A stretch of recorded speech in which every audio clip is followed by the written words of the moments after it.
Welcome to the Urban Engagement Podcast. Let's get started. Here's your host, Reverend Britt. So the accommodation, that's the book by which you are most widely known. I don't know if you know this, but ever since it was published, it has been viewed as a primer on race relations here in Dallas. I don't know if that's too much pressure on you or not. Well, it's interesting. Yeah, and I've even recommended people who have come to Dallas and say, I need to understand Dallas, and I will tell them in the course of giving them whatever my reflections are on it, I will tell them you need to read The Accommodation. So tell us about The Accommodation, when you wrote it, and why. Well, it's interesting that you say that about it being a primer, because when it was published, there was a whole bunch of push and shove about publishing it. It was to be published by a local publishing company. The Citizens Council went to that company and said, do not publish this book. Wow. That company had been purchased by some kind of national outfit. And at first, they said, well, we don't care about, what do you mean, Citizens Council? We don't care about that. Then they got wised up. Somebody called and told them. Yeah, how the cow ate the cabbage. And they killed it. It was moved to a publisher in New Jersey, and there was a fair amount of coverage of all of this. So there was a lot of anticipation. After it came out, I spoke, I swear, to every African-American church group, civic group, everybody in the city, I think, over the course of a year. And the reaction I got was, we thought, it was always polite, but there was a tone of disappointment that, we thought this book was really going to dig up the skeletons in the closet. And people would say to me, we knew all this stuff. There's nothing in here that's news, and you left out. Yeah, what you left out. The good stuff. Yeah. And people told me stories that, in fact, were more shocking than anything I got in the book. The reaction, it's so strange to remember how segregated the city was mentally. Right. I think the only white person who read the book was my mother. W.A. Criswell at First Baptist preached, or said on the radio, that the book was pornography. Did he now? And yes, and that was his word, and that people must not read it. And boy, they didn't. Wow. It just, nobody white read it. I looked for it. I was told that it was for sale at North Park in a bookstore up there, so I went up to look. I couldn't find it. And I asked the guy behind the counter, I said, the book's called The Accommodation. And he said, oh yeah, that's in our hotels and travel section.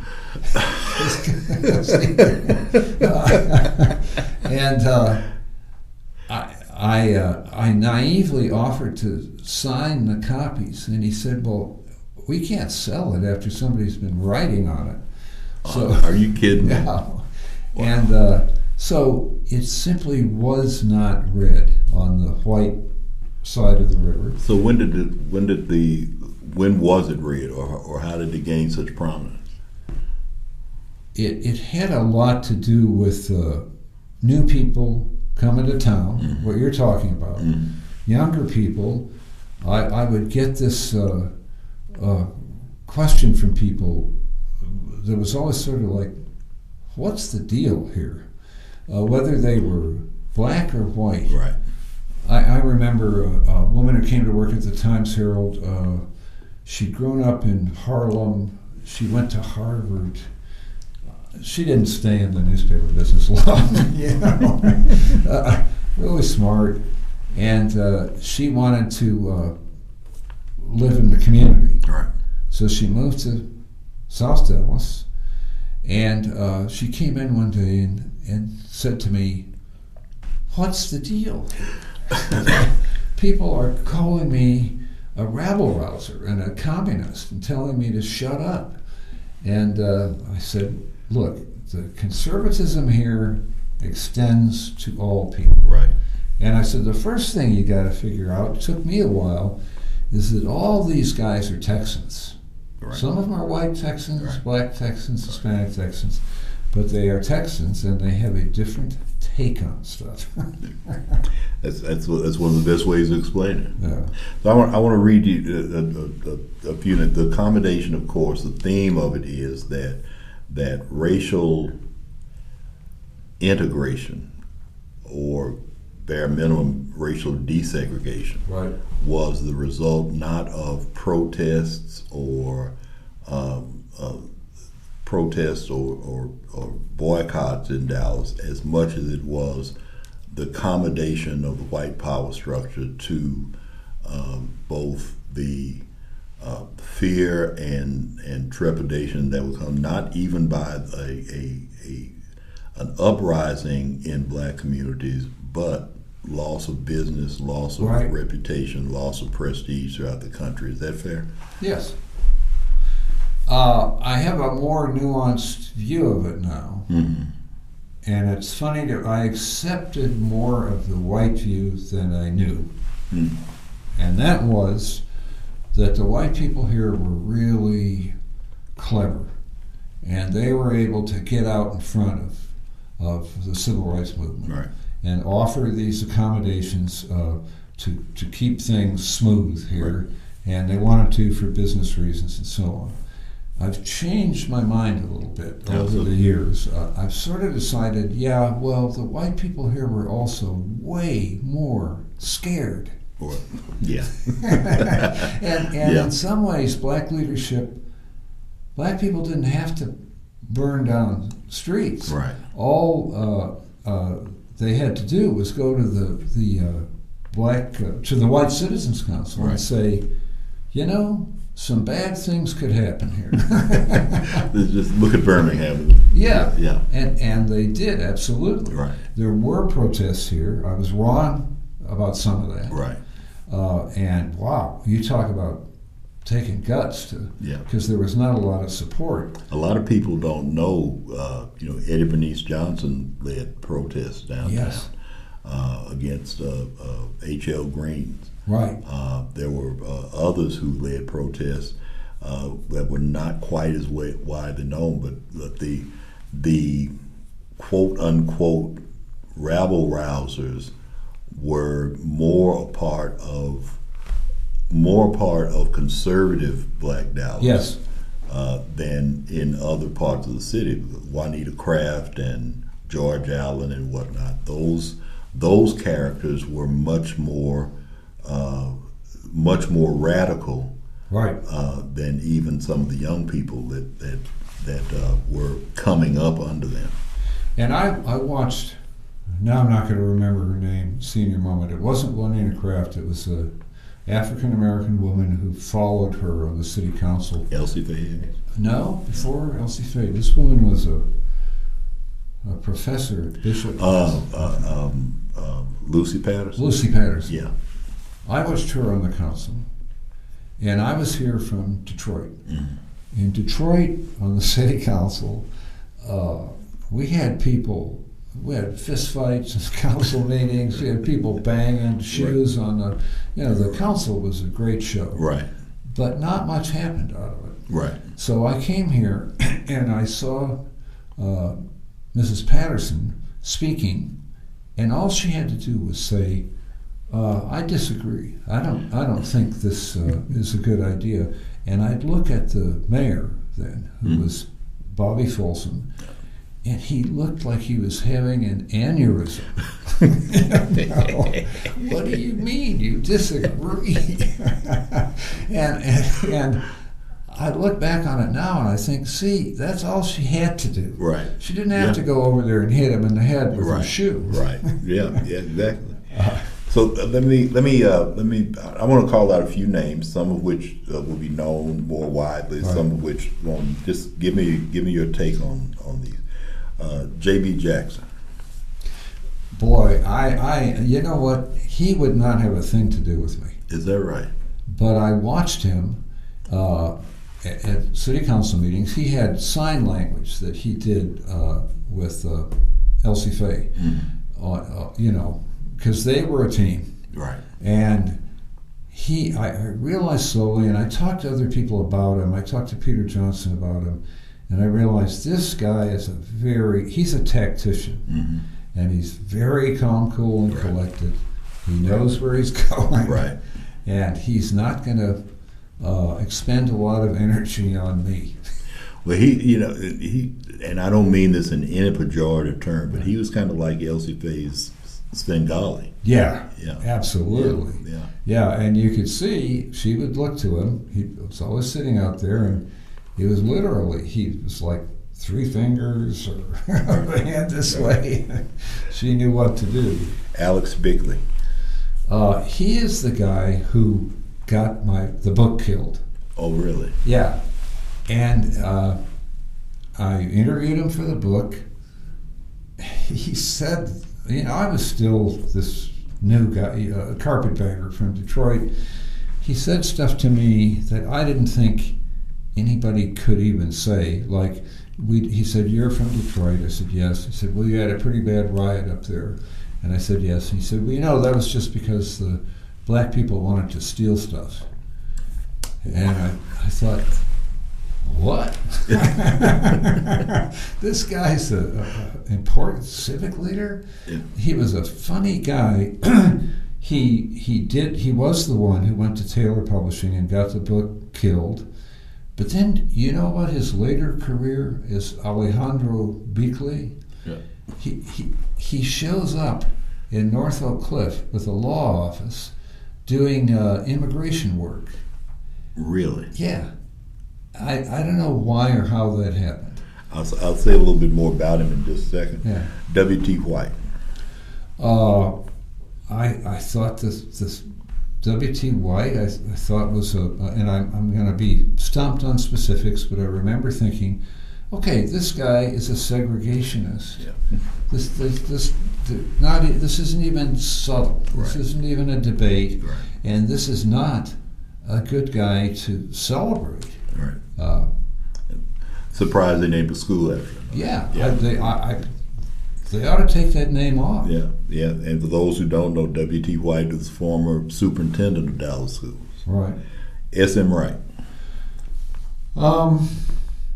I had a complicated. I mean, he and I had some push and shove personally. He was very unhappy with the way he was portrayed in the book, but and then we had another set to after that. I won't go into the weeds on that. I thought that he was too much the voice of compromise. Now I'm older, I'm looking back, things, as I say, my view is nuanced some. I'm not sure I really knew what I was talking about. And S.M. Wright was the pastor of People's Baptist Church in South Dallas. He Yes. was the president of the Interdenominational Ministers Alliance. Right. I knew him pretty well. He was a friend of the family. Yeah. And I think it's because of the friend of the family. He never really threatened me, but I also knew to stay my distance at certain times. Yeah. And one of the interesting things about his and my relationship is that when I started getting involved in public life on boards and commissions for the city of Dallas and back with the old Greater Dallas Community of Churches, I was on the board of directors there. He couldn't touch me because he didn't put me on those boards. Right. And so he went around me in certain respects.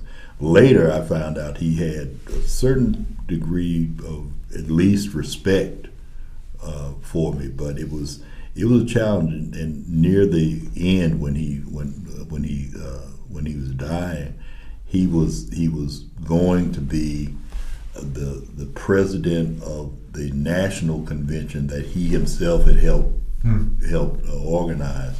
So that when he died, he was pastor of People's Baptist Church, president of the IMA, moderator of an association, president of a state convention, and president of a national convention. And after he was elected president of the national convention, he died like 6 weeks later. But he had amassed about as much power as any preacher could amass in both in terms of political life, not just civic life, but political life as well as church life. And there was a whole element there of division within the church that I didn't get, that went back to MLK father, right, and the division over assimilation and so on, and S.M. Wright was solidly on the other side, right, from the King family, right, and so there was some bad blood there, right. And all I saw was that he was hostile toward MLK Jr., right, which he was. Yeah. But now S.M. Wright and Alex Bickley were cohorts of friends or whatnot, and particularly when they would have the IMA banquet every year, Alex Bickley would always be there. Right. And he would always be the person who would get up and announce the minister of the year or something like that, or be there to take pictures with him. I think when I interviewed Bickley, he expected us to hit it off, because I think that Alex Bickley thought he was a liberal. Because back then he might have been. Yeah, because he'd been in on the deal all these years. Hi everyone, my name is Randy Mayu. If you go to Montgomery, Alabama, the state capitol building is prominent, and you can literally look down the street. There's a spot under the portico where Jefferson Davis was sworn in as Confederate president. And so you look down the street, and kind of at the end of the street there is a plaque, and that's the spot where on December 1, 1955, Rosa Parks was arrested. She refused to give up her seat on the bus. A black person could not stay seated when a white person wanted the seat, and she was arrested. It is considered the beginning of the modern civil rights movement. There was a meeting that night at the church that had the largest auditorium for African Americans in Montgomery, and the meeting was run by the young pastor who was relatively new in town. His name was Martin Luther King Jr. Well, Rosa Parks was in jail, and to get out of jail, they had to spend $14 to get her out. $10 for her fee and $4 for the court fee. And so every month, on the first day of the month, I give $14, kind of in memory of Rosa Parks. And I do it $14 to City Square, a nonprofit here in Dallas, this wonderful nonprofit, and another $14 to the Equal Justice Initiative based in Montgomery. I'm hoping everybody that hears this will give $14 on December 1 this year in memory of Rosa Parks. And now, back to the podcast. Elsie Faye Higgins.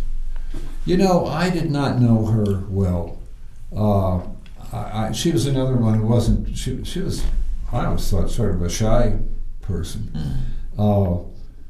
I kind of watched her from afar.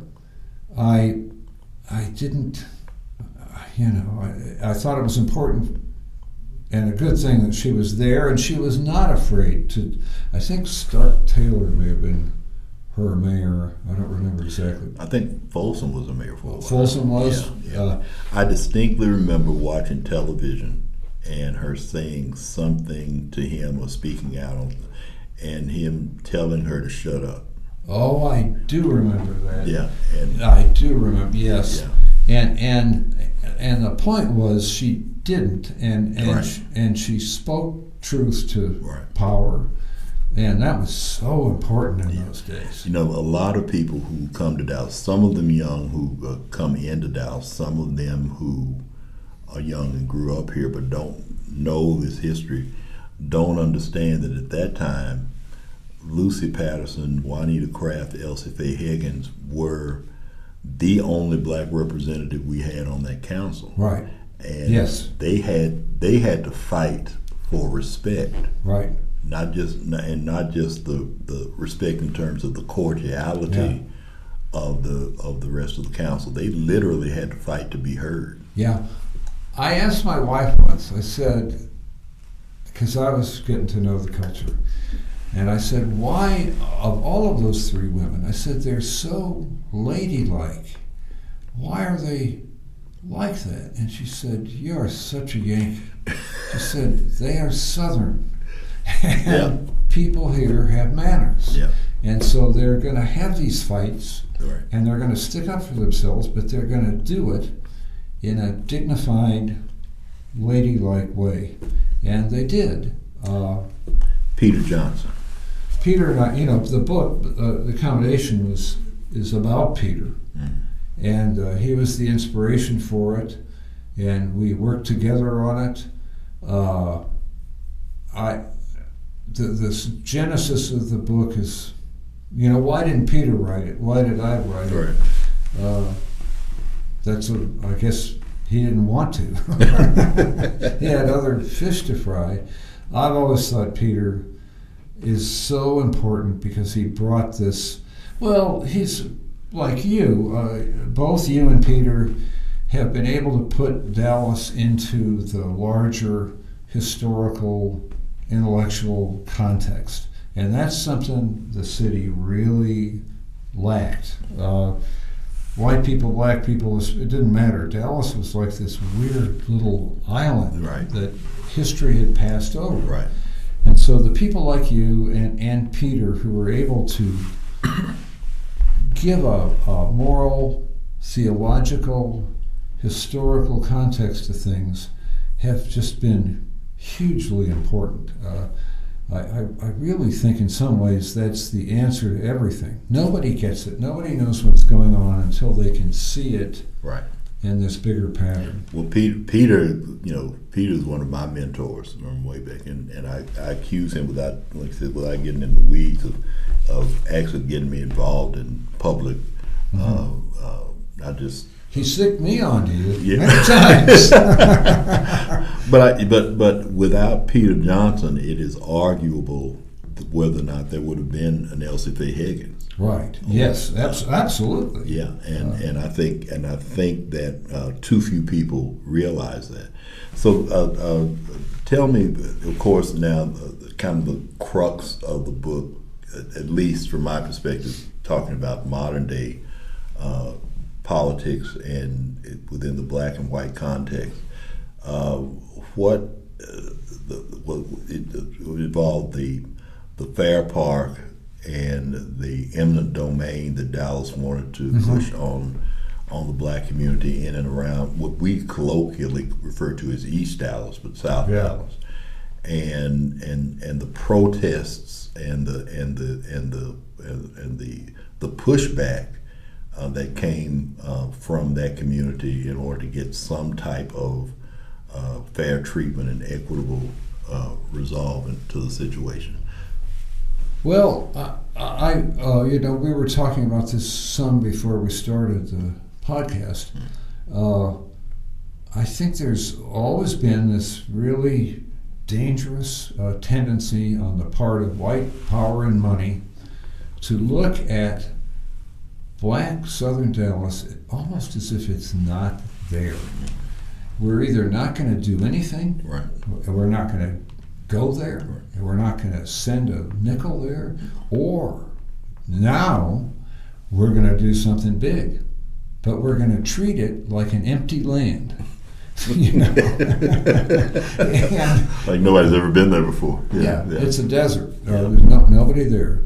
And I think that was the issue in the Fair Park homeowners protests in the early 70s that Peter Johnson and Mrs. Higgins and J.B. Jackson were involved in. I think it may be on the verge of becoming the issue again. The difference is that if you want to go do something in Southern Dallas and you have a bunch of money and it's going to be a great thing, great. Go talk to the people who live there. Which seems to be a foreign concept. Interestingly enough, when there was a redevelopment along Bear Street that transformed it to what it was,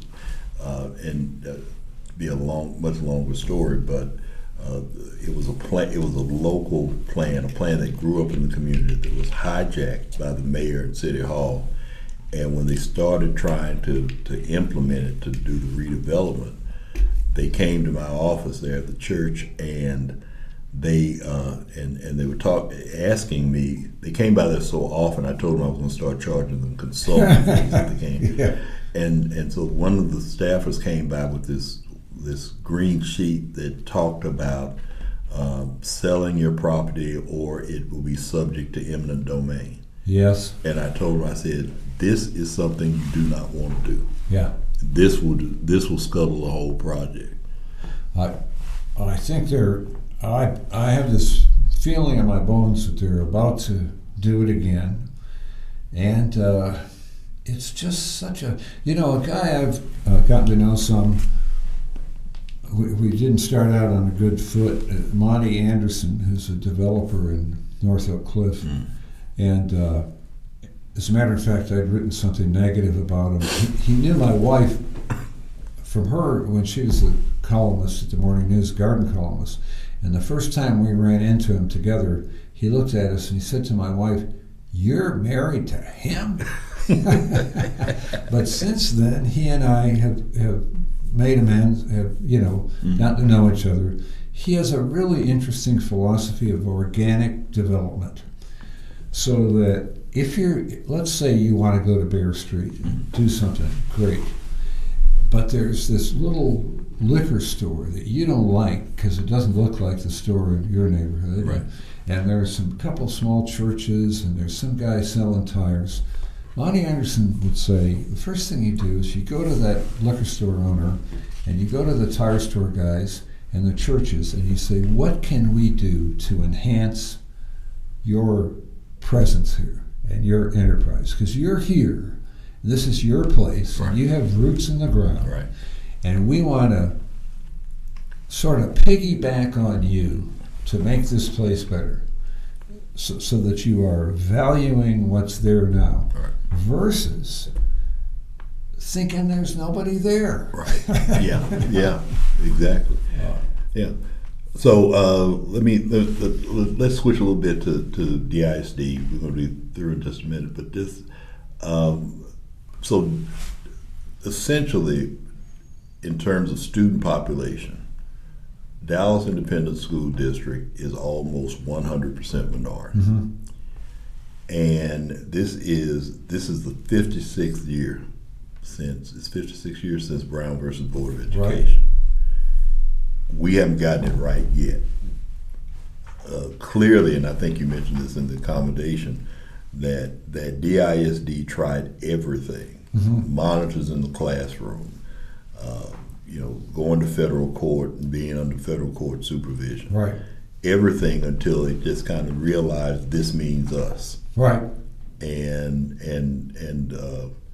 even then, it took another, I guess, probably 20 or 30 years before it actually presented a plan to the federal courts to get out from under that supervision. When can Dallas get public education right? Well, in my old age, I feel myself turning into some kind of market conservative almost. School just costs a ton of money for families. Right. All these people want to come back and live in the city. Right. All kinds of people. But that costs a ton of money. Right. Property is expensive. Sending your kid to private school, I don't know, there was a time, I guess, when that wasn't that expensive. It's just unbelievably expensive now. So it seems to me the pressure is on to make the schools that you're already paying for with taxes, to make them work for you. The younger people who are coming back in are less, whatever you call it, ethnophobic or something. Right. They have less of a problem. And the schools are discovering, DISD is having this surge of success, and they're discovering how to create schools that have a market appeal, that people want to get into. I think that's the answer to diversity. I think that the schools simply have to, it's not so much the schools causing diversity, it's the schools sitting there and the diversity discovering the schools, saying, hey, you know what, that looks like a pretty good deal. And we ought to try that. And I see that happening. I do think, I was a big Mike Miles fan, which has cost me all my liberal friends, especially the teachers. I can imagine. But I really think that Miles's ACE Schools program and these other reforms are working. Yeah. And they make me optimistic. Well, and I think that's interesting. You and I have had this conversation. Mike Miles was a superintendent who did not have a political bone in his body. Right. And was not at all, he severely lacked people skills. Yeah. I had in a number of interactions and conversations with him, I believe that he was sincere, and I believe that he was movable. I think I got him to move on a couple of things. But, the fact of the matter is, what DISD is getting credit for and getting public recognition for throughout the state, particularly, if not throughout the nation, are innovations and proposals that were made by Mike Miles. Right. And I don't know what that says about him. I don't know what that says about Hinojosa. I don't know what it says about DISD. I think that one of the things they've discovered for either ideological reasons or budgetary reasons is that the solutions that we appear to have found in these strategies are not necessarily transferable. There's a whole lot of pushback from rural districts and from even some urban districts maybe on either ACE schools or TEI or whatnot. And I don't know I don't know what makes us ripe for the change, but whatever it is, it seems to work with us locally. I do have this feeling that we, as adults, we communicate way more to children than we know. For example, if you treat a child early on in a way that says you're bad and we're going to put you in the school jail cell, you're telling that child, okay, you're a criminal. That's your job. Right. That's your destiny. Right. You need to go fulfill it. And I also don't think that kids can open up to learning if they're being taught by people who don't think they can learn. And a lot of that is touchy-feely, I know. It's also generational. But I think a big change is making sure that you have teachers in the room who believe in the children and who believe that those kids, and I don't care how tough a background they come from, can be just as smart and accomplished as rich kids in the Park Cities. If the teacher believes that, it can happen. If the teacher doesn't believe it, it makes it a lot harder. Yeah. Hi everyone, this is Asia Rose, Manager of Community Engagement here at City Square. City Square serves more than 50,000 neighbors a year right here in Dallas. Many of those neighbors are children. Here is a message from Madeline Reed, Director of City Square's Track Program. Hi, this is Madeline with City Square's Track Program. Track is the one-stop shop for young adults 14 to 24. We serve as the Transition Resource Action Center. So young people come to us at a hard time in their life, and we get to step into that gap and remind them that they're worth it and that we believe that they have unlimited potential. So one example is this young man who came to us as he was leaving the foster care system. And he had a lot of behavior issues in his school and a lot of anger issues due to the trauma that he had gone through. And so people were very scared that he wouldn't be able to live on his own and stay out of the criminal justice system.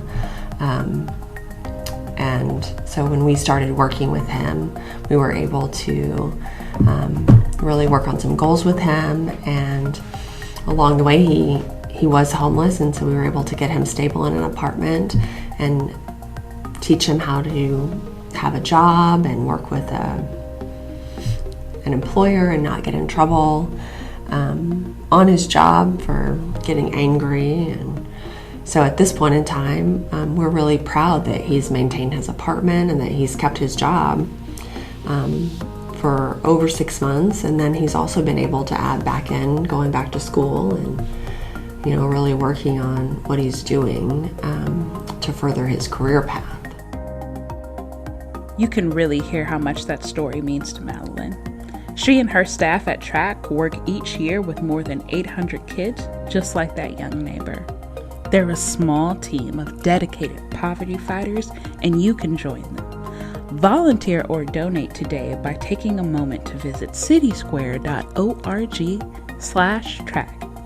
You'll find tons of opportunities for folks just like yourself who want to get involved. As Madeline says, these kids are worth it. Now back to the podcast.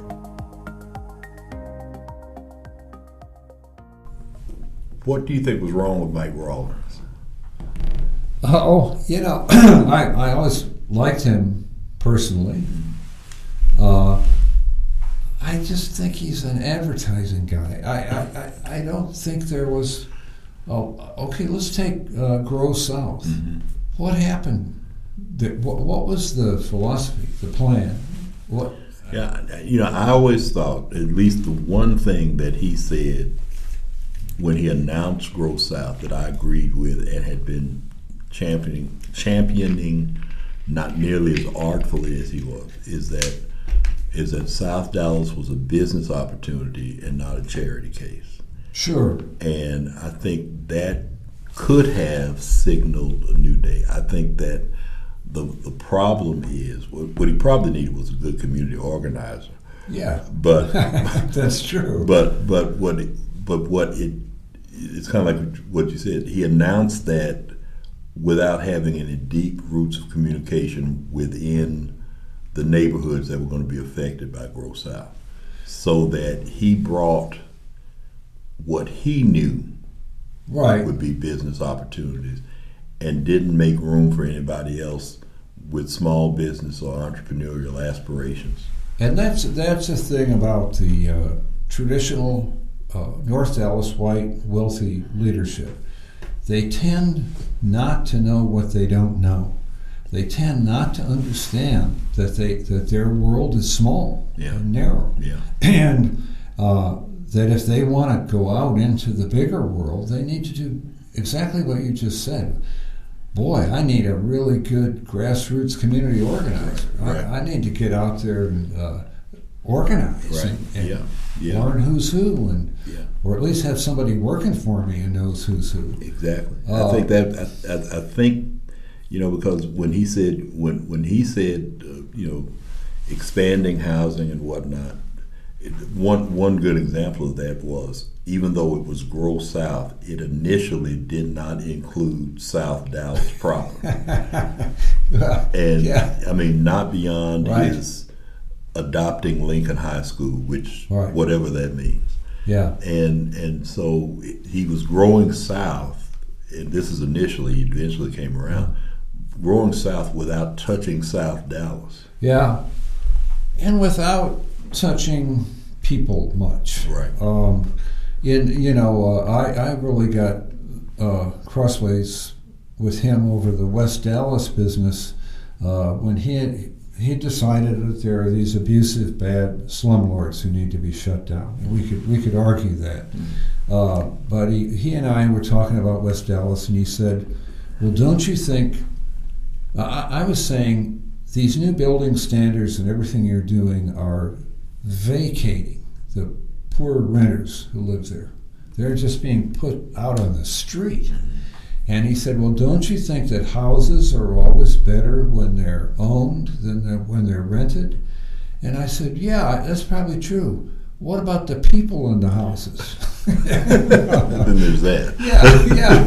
I mean, is this a debate about real estate? Which it is for a lot of these guys. Right. It's just a real estate play. So which leads me to my last question. You have written a couple of passionate, eloquent columns about the car wash on MLK. Yeah. And Sheila Davenport Sanders. Right. Why is that? What did that symbolize? What does that symbolize for you? And what do you think it means for South Dallas? Somebody, again, my neighbor across the street, came over the other day. He said, "Hey, that car wash is called Jim's Car Wash." He said, "Do you own it?" I said, no, not at all. I kind of got to know over the 10 years that I've covered it, some of the people who go there to wash cars. You got a lot of people who have criminal histories. They can't get regular jobs. Right. You probably have some people with substance problems. Excuse me.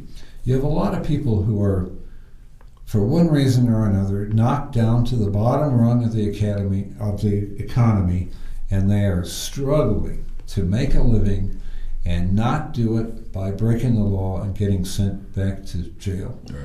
And it's also a social center, and people there have a great time.